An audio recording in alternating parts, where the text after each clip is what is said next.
کتابیں پڑھ کے دیکھو، تم کو پتہ چلے گا. ہر شاخ پہ الو بیٹھا ہے، انجام گلستان کیا ہوگا.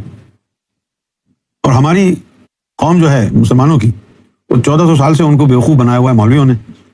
انہی مولویوں نے اسلام کی داستانیں لکھی ہیں، جن 18,000 مولویوں نے مولا حسین کے اوپر بغاوت کا فتویٰ دیا تھا کہ یہ واجب القتل ہے. انہی کا وضع کردہ اسلام اور شریعت ہم ابھی تک اپنایا ہوا ہے ہم نے. اہل بیت سے محبت کا سنی دعویٰ بھی کرتے ہیں، پھر بھی کہتے ہیں یہ فقہ جعفریہ کیا ہے. ارے امام جعفر صادق سے بہتر شریعت جانتا ہے کوئی؟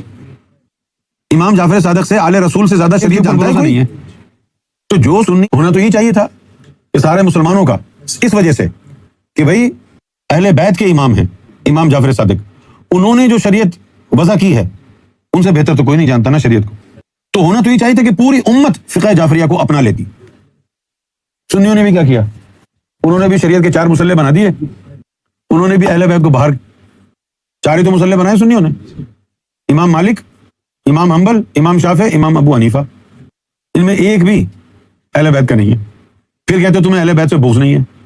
خلیفہ بنائے تو اس میں اہل بیت کو تم نے شامل نہ کرنے کی ٹھان لی، اور آخر میں کوئی بچا نہیں تو ظاہر علی کوئی بنانا تھا، تو اس وقت پھر جنگ کر دی تاکہ بننے کے باوجود بھی علی کسی کام کا نہ رہے. سلطنت کا جو بڑا حصہ تھا اس کے اوپر تو اسی کا قبضہ تھا نا، امیر معاویہ کا.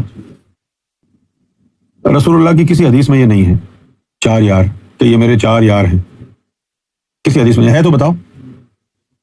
ہمیں تو یہی نظر آتا ہے من کنت مولاہ فہذا علی المولا.